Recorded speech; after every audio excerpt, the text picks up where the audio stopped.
Starting. Opening.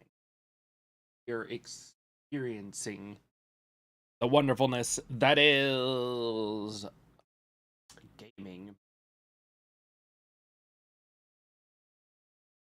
And when the usual troubled suspects come in here.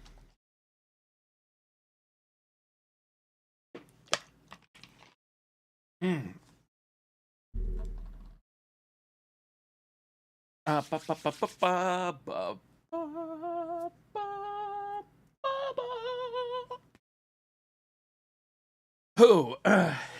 so we've reached the 30-second part. We can clip now.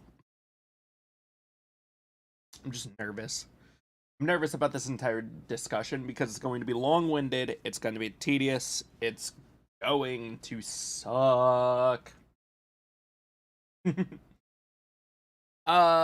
But I think it'll be fun.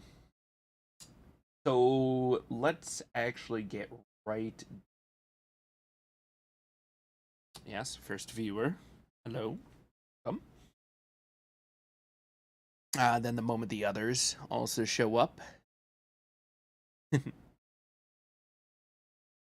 Hope everybody's doing good. Hope everybody is having a good day. Hello, everybody. What are we doing today? Actually, this one's going to be an interesting one.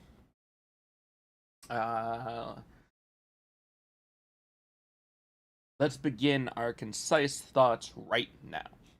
Game of the year happens every year. Various publications or various actual various publications or other studios will have their game of the year. Now, this year Sony has already announced what their game of the year is, and the Sony game of the year it was, I believe, Stray.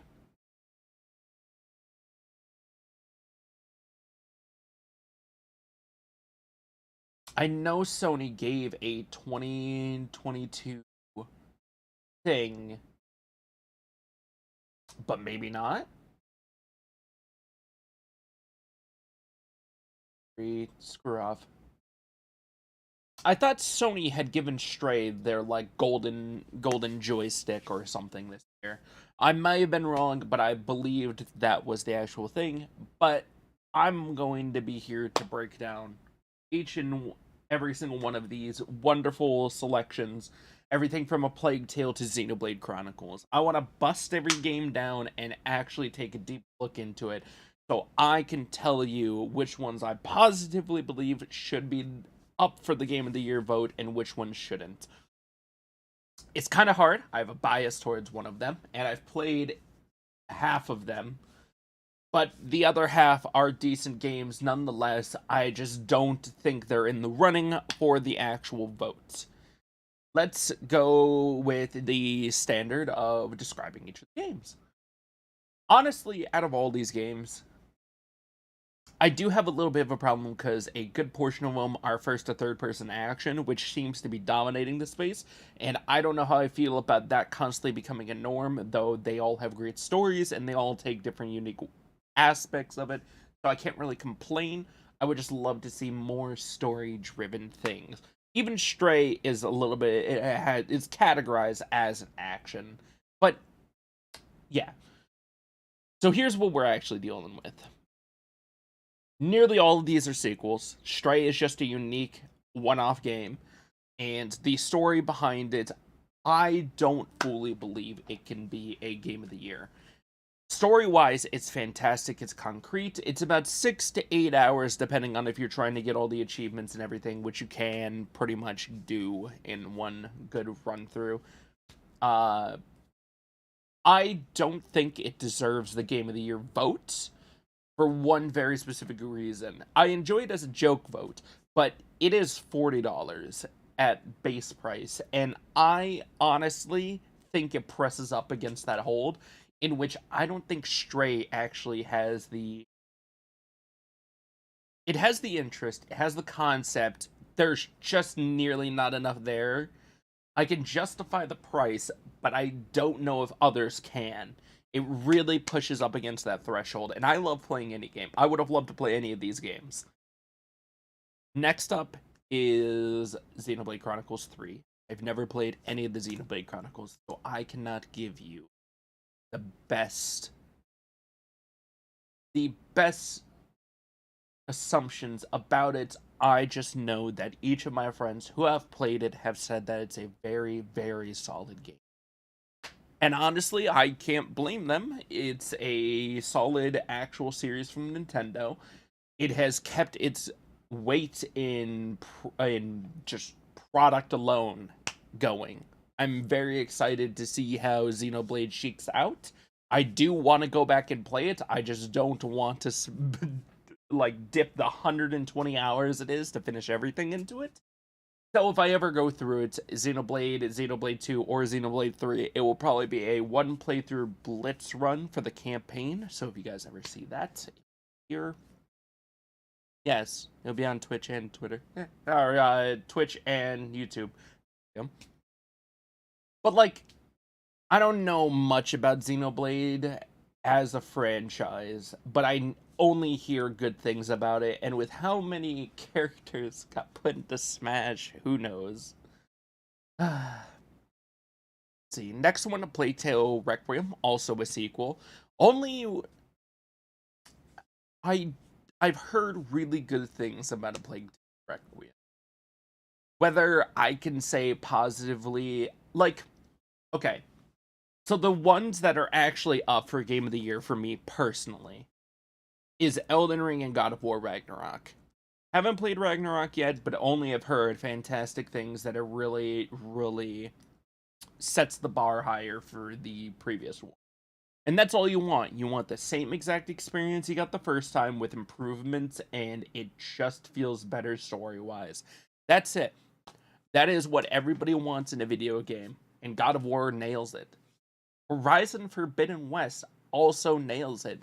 They could have improved a little bit of things like the climbing from the previous game, but I feel wholeheartedly that they have nailed their sequel. And the only problem, and why I don't think it deserves to be in the lineup for voting, nearly none of these do, is because the God of War and Elden Ring sort of swept the year. Elden Ring redefined again what I take enjoyment from in video games. The fact that the map is ever expanding, the fact that the story is laid in front of you, and you have so many things to overcome in the world. Elden Ring is that From Software game that we've been waiting for, that spiritual successor to Dark Souls that you feel the moment you get into it. It doesn't play fair, it just is ready for you. And what do we do as people who usually play Souls games? We find our way to break it, and then we break it even more. I actually think I will probably be going through after this. Well, actually, I was going to be doing the Call of Duty campaign, but for what time it is now, where it's going to be 2, and we usually start the podcast at 5, I think we will, because we have a guest today, we'll have to set up about 4:40. I'll probably be in the chat like I usually am, waiting for those doofuses. But I don't think I have enough time to do that, but I may have enough time to actually start an Elden Ring playthrough. So you guys might get to see me, hacking away, having a fun time in Elden Ring, because I think I'm going to be going back to it. And then from there, I will probably go in reverse order, in which we'll do each of the From Software games in reverse order, just so I can play them on stream. I started DS3, but I never finished it, and I think that was my main problem. I think that I am tired of playing Fortnite and any other games like that, and unless like friends stream and blah blah blah, might as well. But other than that, like these are the games that I want to present. I want people to look at the beautiful art that people have created over the year and enjoy it fully. Get to see the story if you can't buy it on your own. I just think this is what I really look forward to in games, is these options. Everything about them is fantastic. Each does something different in a unique way. And I'm sorry I couldn't play each of them at the beginning when they were released, and I want to focus in on that now. What do I believe? Oh, the original Plague Tale, to circle back. The original Plague Tale was a fantastic game. I will admit it's a fantastic game. I have not played Requiem yet, but as everybody has told me, it is just a. I am enjoying that game companies have been nailing sequels because, God, sequels are usually never better than what they were initially. And I think that probably the best thing that we can expect from all these game studios is that they just know how to make a sequel. Well, except for Blue 12 Studio, because it wasn't it wasn't a it wasn't a sequel game. But Elden Ring, I can expect that we're gonna have a fantastic DLC probably preview during the Game Awards, and I'm excited for it.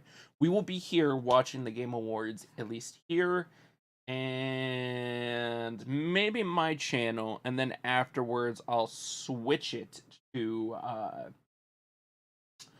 the podcast channel and here. Just so uh with that we can transition right into the podcast and get going, because what we usually do, if you're the first time listener, is that we do a gaming event, we will listen to it, we will enjoy it, we will give our genuine thoughts during it, and then afterwards we do the actual podcast. And that works out perfectly because podcast day was actually Thursday by pure coincidence, the way our work schedules worked out. It was just the best day for it. And now doing it for a couple, every single gaming event happens on a Thursday, and it's kind of incredible. I'm kind of impressed. So I look forward to the Game Awards when it actually premieres on the 13th. We are 2 weeks out. So we will see how it goes. Are we 2 weeks? Hold on. No, I won't change the voting or anything, but let's see. I think it takes place on the. Oh, no, it takes place on the 8th. We're a week out. 13 days before at last podcast day. We are now a week out from the Game Awards. So we get to look forward to that. I will be co-streaming it. I will have the pack and everything. I believe Marcus or Asmafet has already signed up for it as well. So we can look forward to that. But going back to the games, because I keep rambling.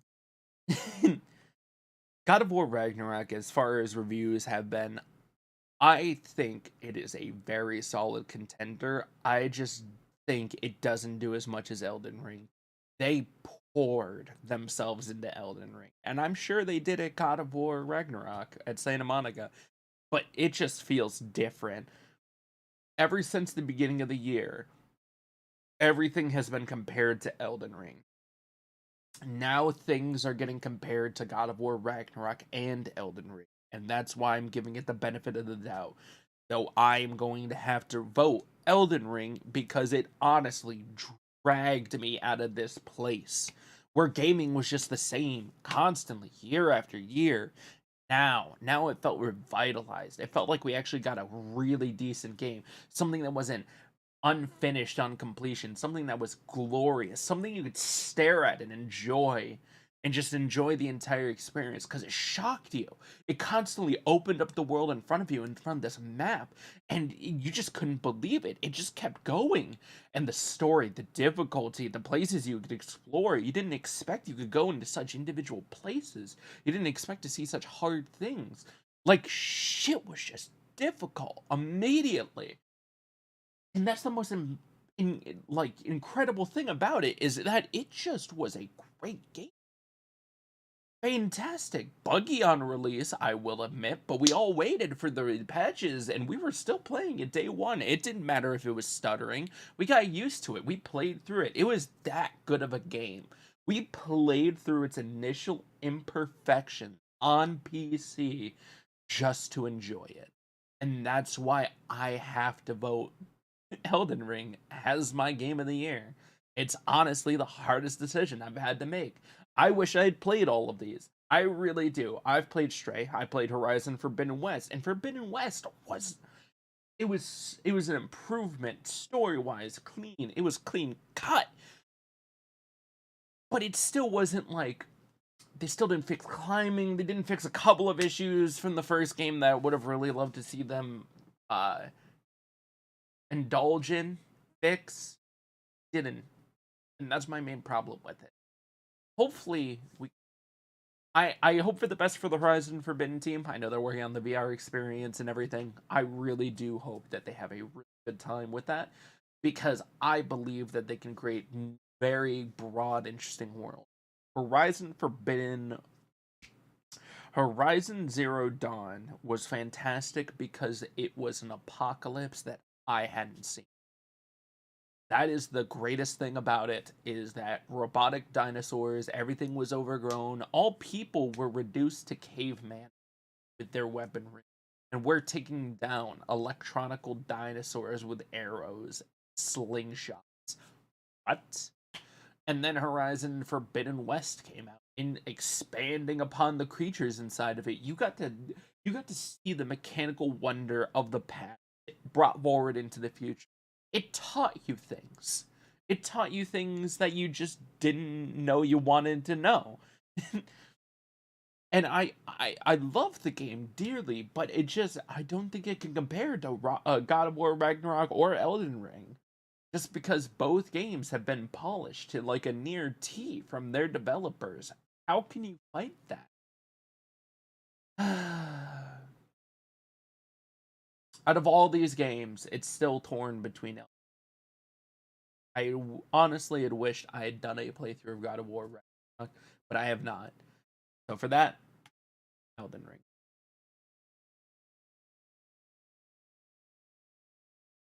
Next category. Best game direction. Fuck. Alright. Best game direction awarded for outstanding creative vision and innovation in game direction and design. This one's a little bit more challenging. Okay, hold on. Let's take this at face value. Awarded for outstanding creative vision and innovation in game direction and design. I will eliminate Ragnarok, Forbidden West right now. I don't know what Immortality is. We could probably actually go look at a trailer for it. Or I'll go look at a trailer for it. But Stray, Elden Ring, and Immortality are my top votes. They're technically revisiting the same place, and that's why I don't think I can give God of War or Forbidden West the actual vote for this one. Because they're taking in the same direction they were going. You wouldn't give an award for a car going down the highway. And I think mainly the other ones. Let's actually look up what Immortality.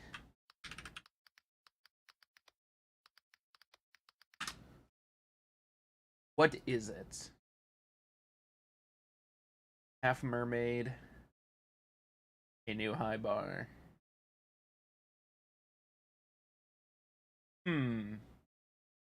Marisa Marcel was a film star. She made three, but none of an interactive trilogy from creator of her. Ooh, Immortality as in keep. Let's actually look at this.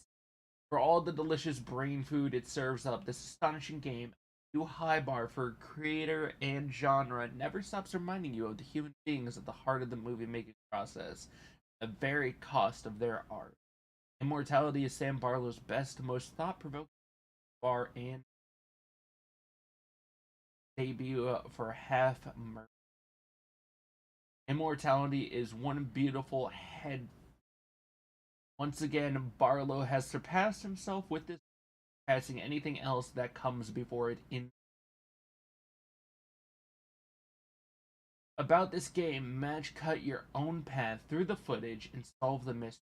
What happened to Marcel? Immortality is an interactive trilogy from Sam Barlow, created for her ability to teleport from scene or a treasure trove of newly unearthed footage from the three lost films of Marcel, first decades. Oh, that's pretty good.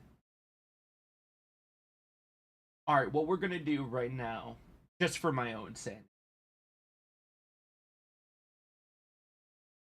we're gonna add it to my cart. I'm interested.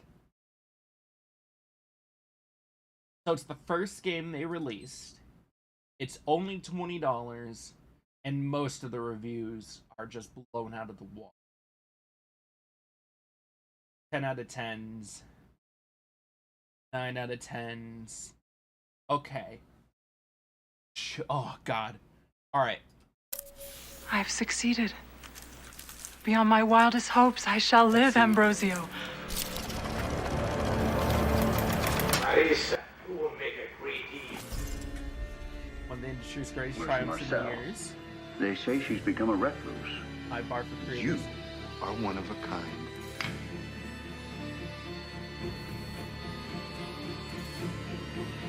Immortality is San Carlos best. I enjoyed that they placed it more into the past, like the way they use the styling and everything. Create a landmark master. Miss Marcel had a spark. I see great things for her future. Oh, that looks beautiful. Jump cutting around trying to solve a murder, placing things, and I'm guessing fourth wall breaks. This game is... Oh, this is interesting. Oh, this is hard now. So let's take these apart. Elden Ring blew us all out of the water. It became an open world Souls game that we all wanted. There is no other thought in our minds. We perfectly placed the image of Elden Ring directly into what we thought it was going to be when they were telling us about it. It was a fantastic design, creative vision. It was... I do feel bad if I give Elden Ring 2 in a row. Immortality is fantastic because it is a jump cut. Oh, it just looked beautiful. It was styled into the past. They made the game from scratch, and it's made by a director who's not of good. And Stray, the story of Stray, about you falling and then you discovering everything about this world, finding out about the inhabitants of it, is absolutely... And it has a dedicated... It literally has us looking at the lives of cats. Alright, let's push Elden Ring off to the side.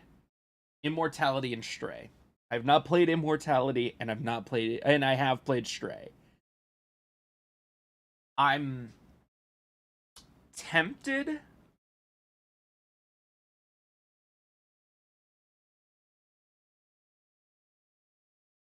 Oh. Both are very solid. Looking and everything, and I want to do it based on... Oh, I have no idea. This is impossible. I'm going to go with...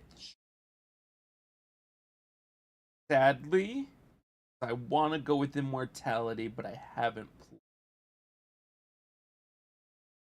I would need to confirm how good Immortality is before I could vote for it. And that is a sad, sad thing indeed.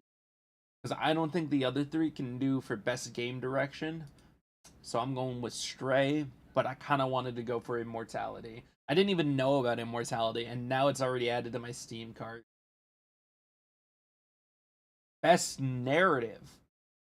Oh,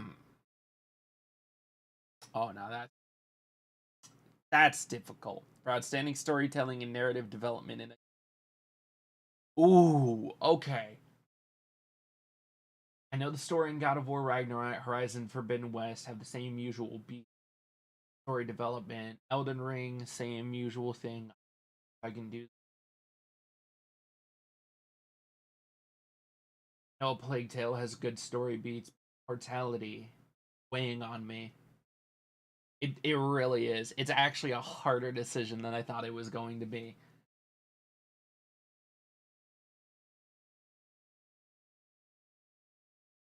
I'm going with Immortality.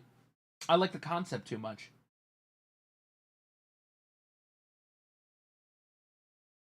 Category Best Art Direction. Ooh. All right. We're just going by technical achievement in artistic design and animation. Okay. Horizon Forbidden West looked beautiful. Stray looked beautiful. Born looked beautiful. God of War Ragnarok. Elden Ring. Let's look at these unapologetically. Let's move Horizon and Elden Ring.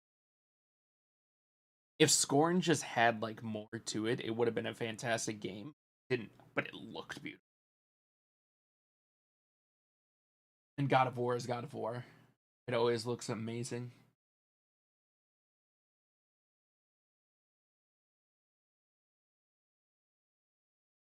Animation in both of those.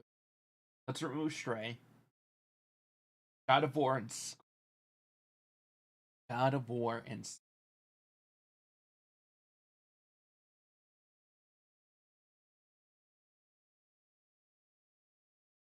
I'm going with Scorn.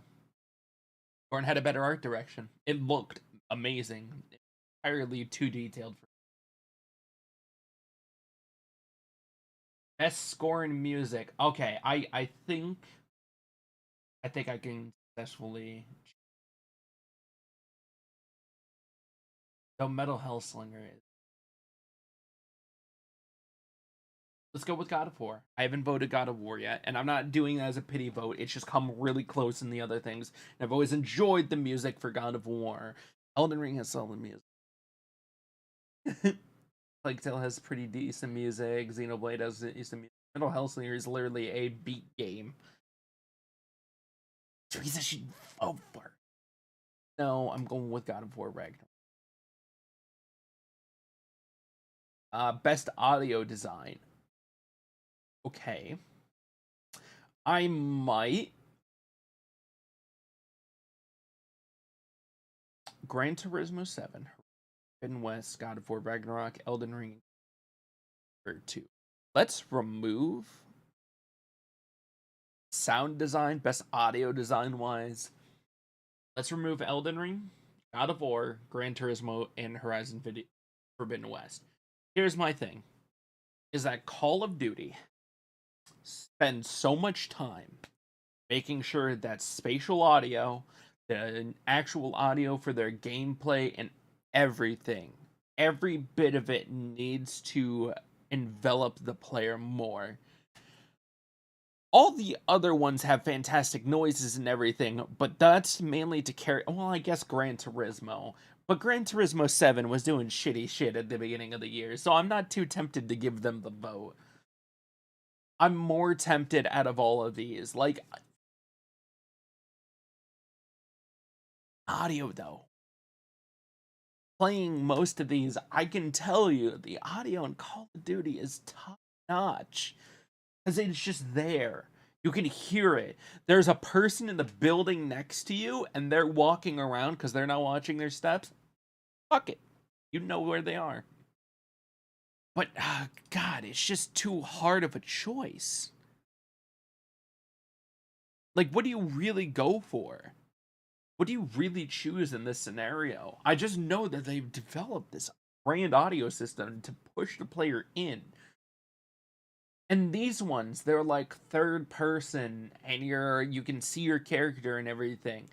Call of Duty just really takes you, pushes you in there, and sure, Gran Turismo does too. Not the same. I think Call of Duty for in-game audio, best audio, best performance. Ooh.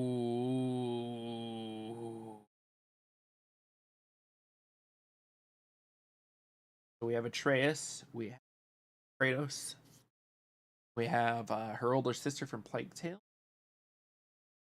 Horizon Forbidden West.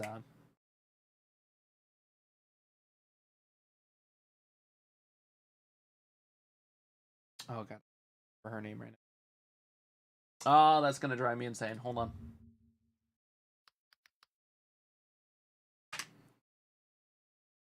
Take me back. Let me learn the ways. Gameplay, blah blah blah. Alloy.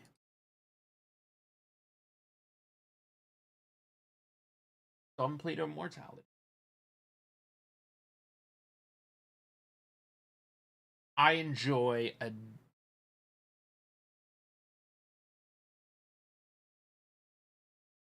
All right, let's go, Christopher Judge. I gotta go with him. He's too good. Aims for impact. Citizen Sleepover. Interesting. Right. Very thought-provoking game. A pro-social meaning.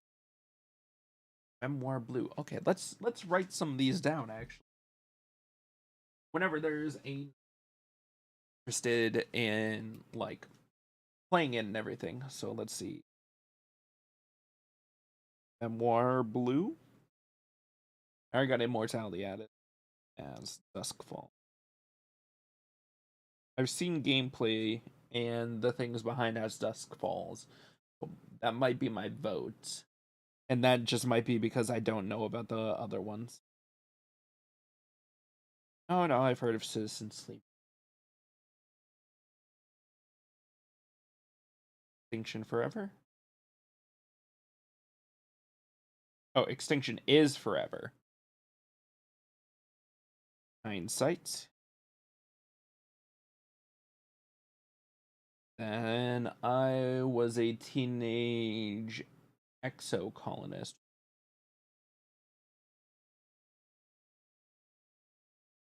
All right.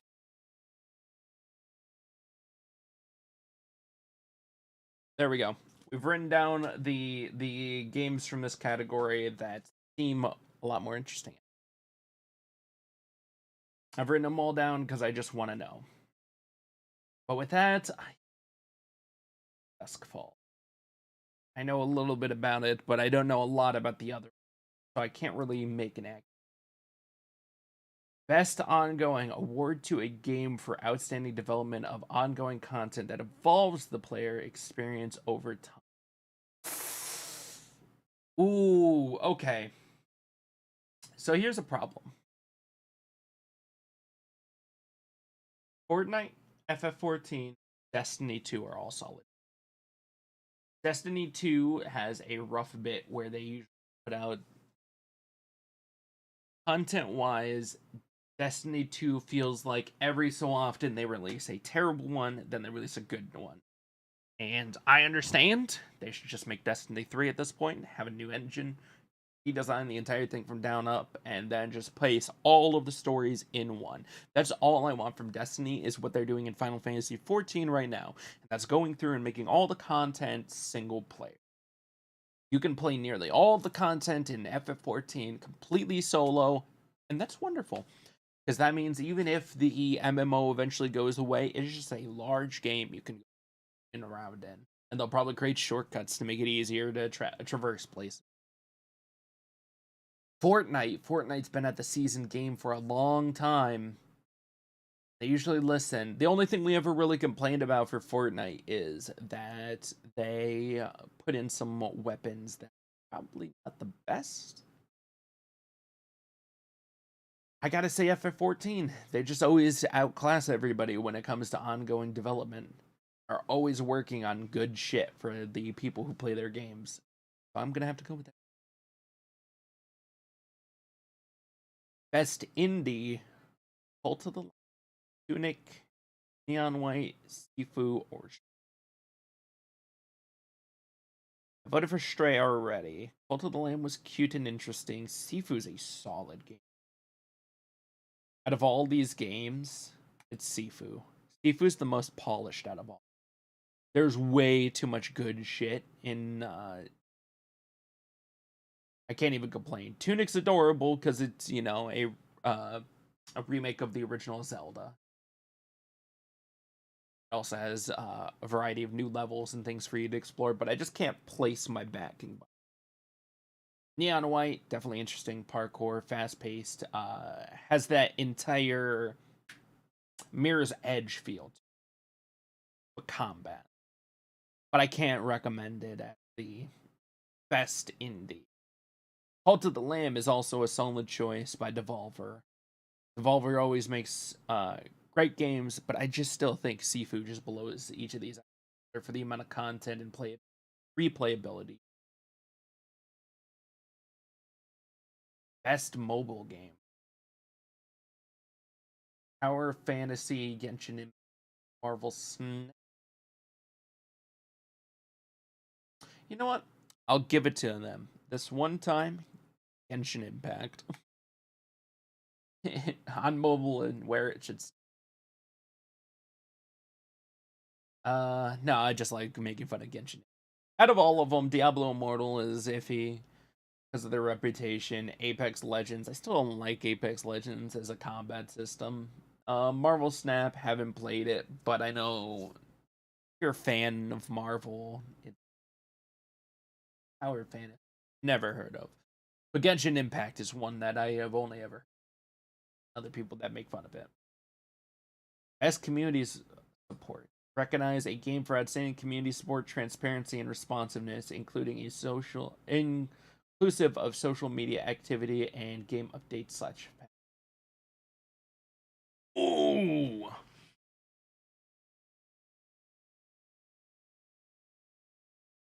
It's No Man's Sky. It's No Man's Sky. Fortnite, sure, they'll change stuff, they'll rebalance stuff. Destiny, sure, they'll change shit up and everything. Final Fantasy 14, sure, they'll change shit up. And Apex, sure. But No Man's Sky literally came from nowhere, a shitty game, and improved itself to such a high degree that I am going to say that it is probably one of the most prominent examples of best community support. Oh, that's a beautiful game. Wonder how many more categories we got. Let's see. Innovation and accessibility. Recognizing software and or hardware that is pushing the medium forward by adding features, technology, and content to help games be played and enjoyed by an even wider audience.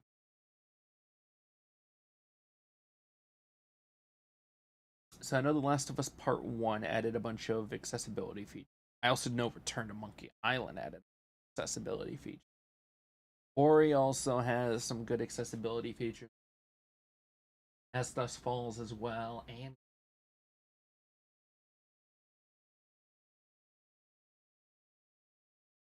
impressively, out of all these, them having a wider abilities, God of War Ragnarok would actually having larger.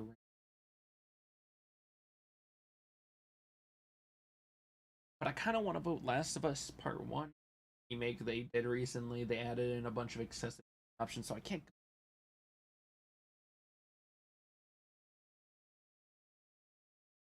We're going Return to Best VR/AR. After the Fall, Among Us VR, Bone Lab, Monk Book 2. This one's actually different. Okay. Among Us VR just came out. It's just more Among Us. I don't think that's pushing the limit of VR. I think Bone Lab. You never played Bone Lab, you have a VR headset, play that shit. It is amazing. It is absolutely incredible. It has such detail in it, and it takes its time to take you through the appropriate story. I can always suggest Bone Lab. Best action: Bayonetta 3, Call of Duty Modern Warfare 2, Neon White, Sifu, or Teenage Mutant Ninja Turtles Shredder's Revenge. Let's get rid of Teenage Mutant Ninja Turtles. Let's get rid of Neon White. I'm torn between Bayonetta 3, Call of Duty Modern Warfare 2. Bayonetta 3 is always packed full of platinum games. Call of Duty is always packed full of action. All these are packed full of action. The main one.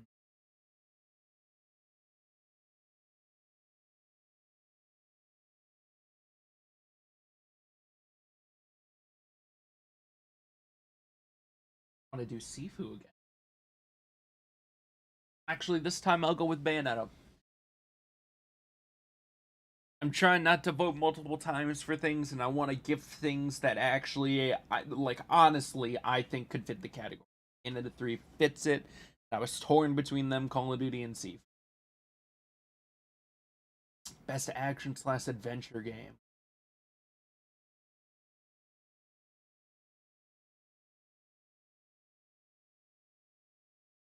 Finding combat with traversal and puzzle solving. Fine, I'll finally give one to God.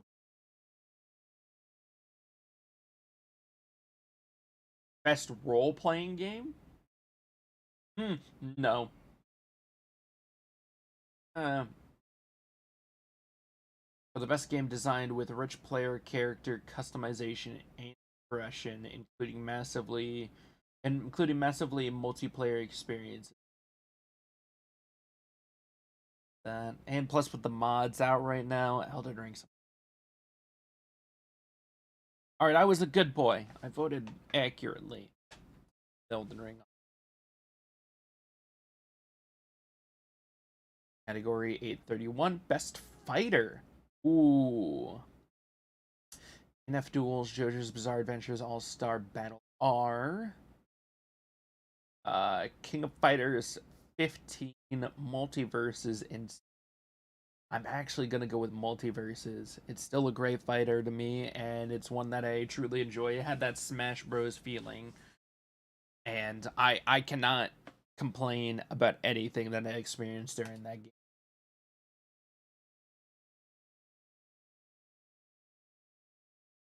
Oh, we have 31 categories? Dang. Best family. Comedy wise. Okay, Nintendo Sports is always a solid option. Dune 3 is a fantastic game. Mario Rabbids is also a fantastic game. Kirby and Forgotten Land is definitely something cute. I don't know if I would appropriate for family play. Lego Star Wars just hits different every single time you play it. It's so funny. It's there.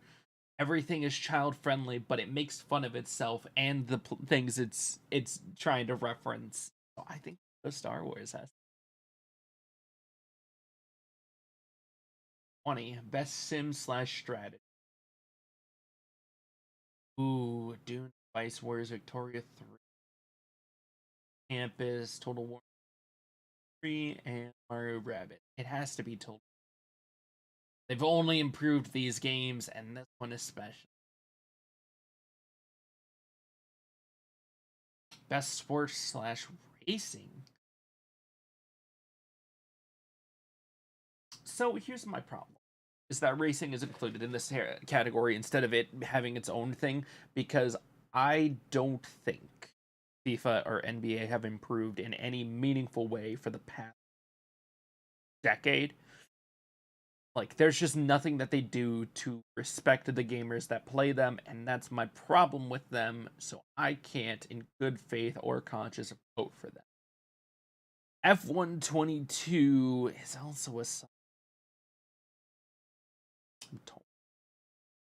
Gran Turismo is an old-time favorite of mine, even if they were shitty dicks at the beginning. So I'll go with Gran. Best multiplayer? Ooh. Call of Duty Multiverses, Overwatch 2, Splatoon 3, or Teenage Mutant Ninja Turtles. Let's remove Teenage Mutant Ninja Turtles, because that's more couch co-op, though I think you can have online. Oh, this is hard. Alright, let's remove Splatoon, because I'm not that big of a Splatoon fan. I've definitely played more Overwatch. So I've definitely played more Call of Duty than the other two. And that should indicate that I should probably just go with Call of Duty. But Overwatch is decent now. I like the way they changed it up. I like the way they're represented. I think I actually give them the benefit of go Overwatch. Wait, gameplay and design, including co-op and match experiences, effective. Just like Call of Duty does way more. It has way more modes and everything. Say it a competitive, so all the sweats could get out of the fucking basic shit. But all right, gotta go with Call of Duty. It has way too much that it offers to people. Content creator of the year.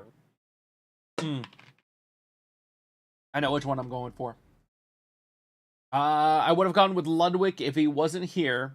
Kitty Cinderella is basically linked in with Ludwig. Carl Jacobs is a solid one. No Brew is an also solid one, but I'm going with Nebellion. Considering that he left the Twitter space recently and stopped doing the stuff he does, I want him to get another award before he leaves. I want that man to succeed. Best debut indie. Best debut was Vampire Survivors is here. The game's like $4 and he put so much content into it. We're going with Vampire. It's such a cheap game and you get so much out of it. Best adaptation. Recognizing outstanding creative work that faithfully and authentically adapts a video game to another entertainment. We're removing Uncharted. Compared to these other three, we're removing Sonic the Hedgehog because I just don't think quality-wise it's as good as the other three. Arcane is so, but let's remove Cuphead. I love Cuphead. My third choice.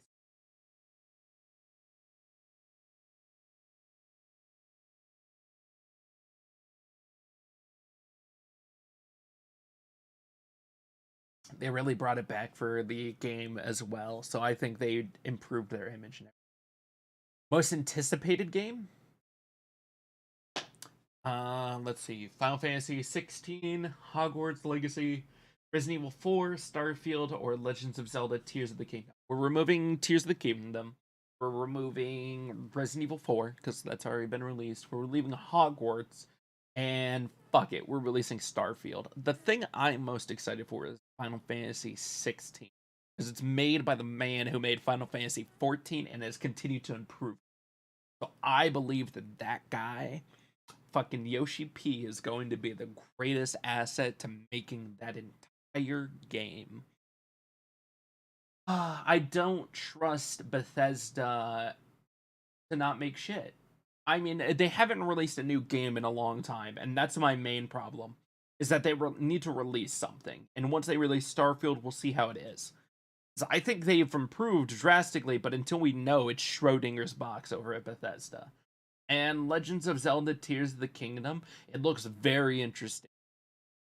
But I'm more excited for Final Fantasy VI. And Resident Evil 4, we already knew about the. I think that's just there for the people. Best esports game? Ooh, Dota 2, Counter-Strike, League of Legends, Rocket League, or Valorant. Okay. In this day and age, for how much I know people play the games, each of these is a very good esports game. I have played every single one of these esports games. I'm going to say Valorant is a much more souped up Counter-Strike, so let's eliminate that. I think between League and Valorant, I have fun playing both. I'm not the biggest fan of Dota, so let's remove that.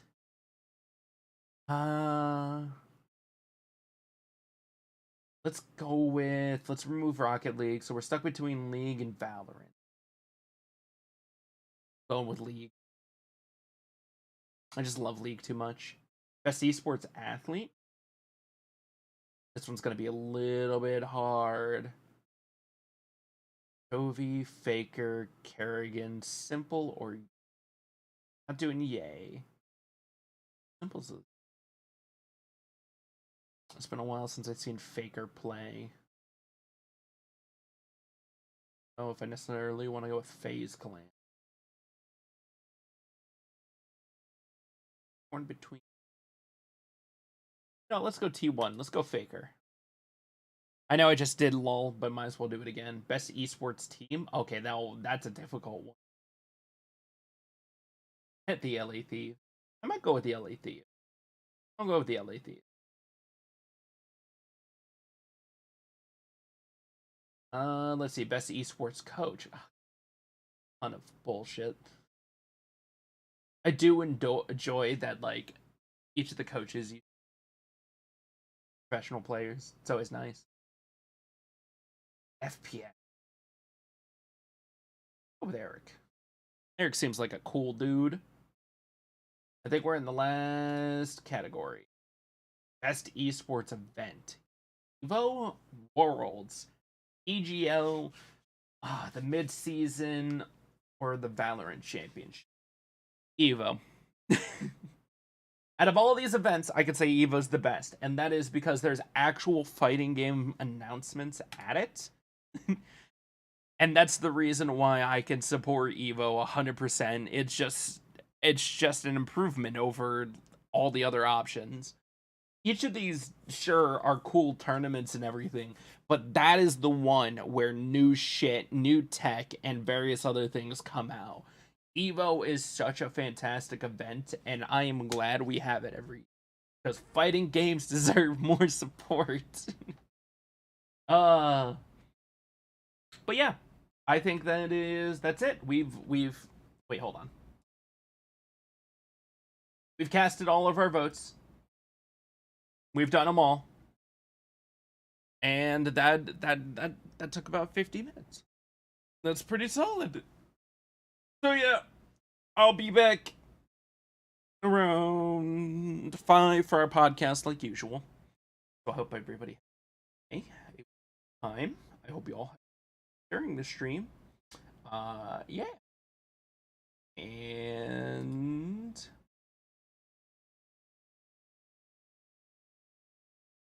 yes. There we go. And if I don't see you, I hope you have a good afternoon, a good evening, good night. Take care, everybody, and bye-bye.